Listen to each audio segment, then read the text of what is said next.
A lot of small business owners have come and told me that before COVID, they had booming offline businesses. Their stores used to see a lot of footfall and they never even had the need to open an Instagram account.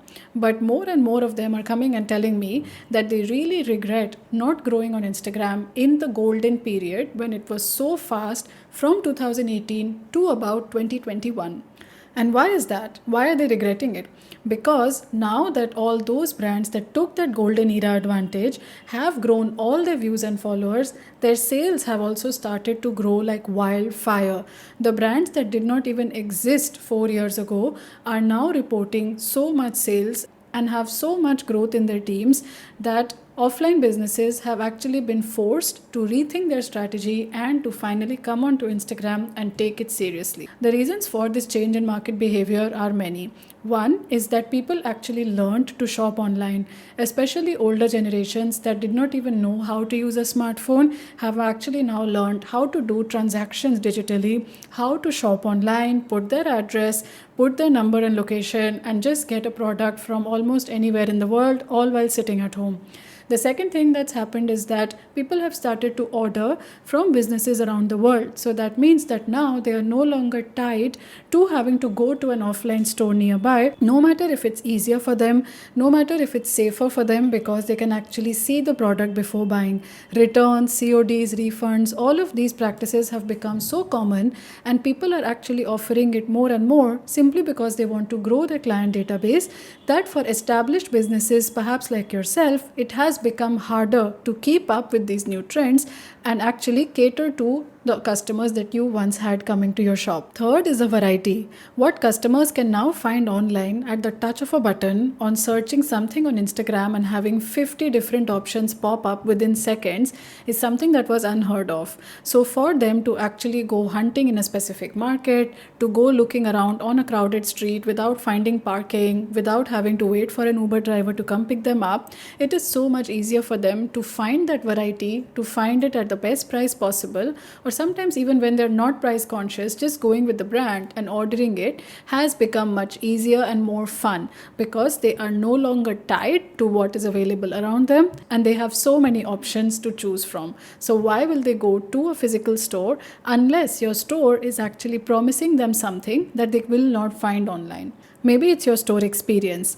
Maybe it's you that they will be meeting at the store, and it doesn't matter how fancy your store is or not. Just the fact that you will be there and maybe you will be there to guide them what to buy, what's going to look good on them, they appreciate that more and are willing to take that trip to go to your place and spend time with you there and shop from there.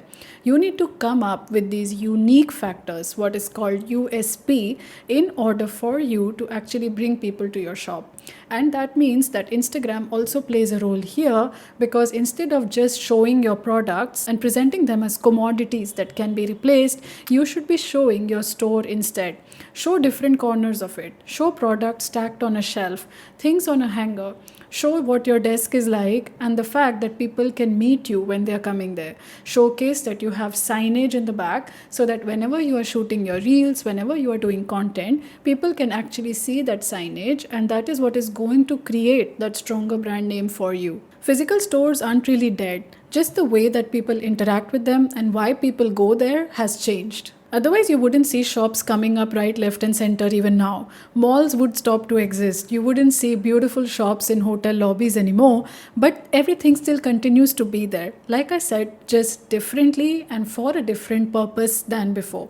So if you're someone who did not start to grow on IG back in the day when it was still really easy and the competition was really low, do not worry because I am giving you all the secrets in my Insta Business Clinic weekend workshop, which is happening on the 1st and 2nd November of 2025. It's going to be a small batch of just 40 small business owners, and I am going to be teaching every single one of them as well as auditing their content in the Q&A session. I've given you more details in the description, so you can definitely check it out. But in the meantime, the 3 tips that I can give you are this. Number 1, start to create reels. Don't worry about trends. Don't worry about showing your face. Simply start to show your product in the reels. Don't give call to actions like buy now, shop now, 50% off, lowest price. Instead, say things about what people actually care. So, suppose you're selling a particular cotton kurta set, which is going to be for under 2000 rupees.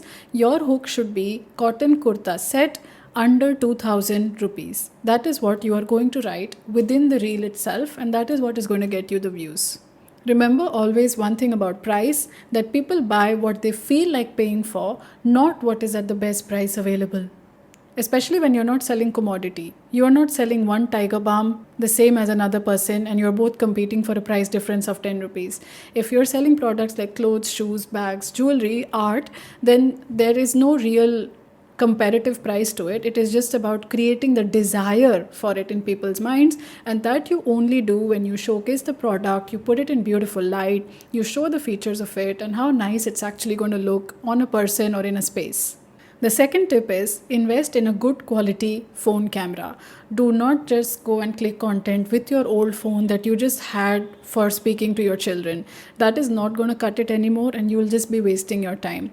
Investing in the right phone camera at the right time, which is the start of creating content, is actually going to help you in the long run and is going to create your brand much faster, because the competition has increased so much that you cannot afford to create poor quality visual content and expect it to take off. And the third tip that I can give you is don't follow ready-made content calendars that you get online for free, and don't get ChatGPT to give you a list of content ideas, because it's not going to work. Instead, use your own head as the owner of the business and just imagine 2 to 3 things that you want your Instagram page to portray. If you have a shop and you want people to visit it, that is going to be one of your content pillars. If you have a kind of product that you want to talk about more on your page and be known for that, then that is going to become your second content pillar. And the third is going to be your sales content, meaning what do you actually want people to buy from you, how to buy it. So that would mean some reviews, that would mean some pitches, that would be some kind of flash sales or exhibitions that you're doing.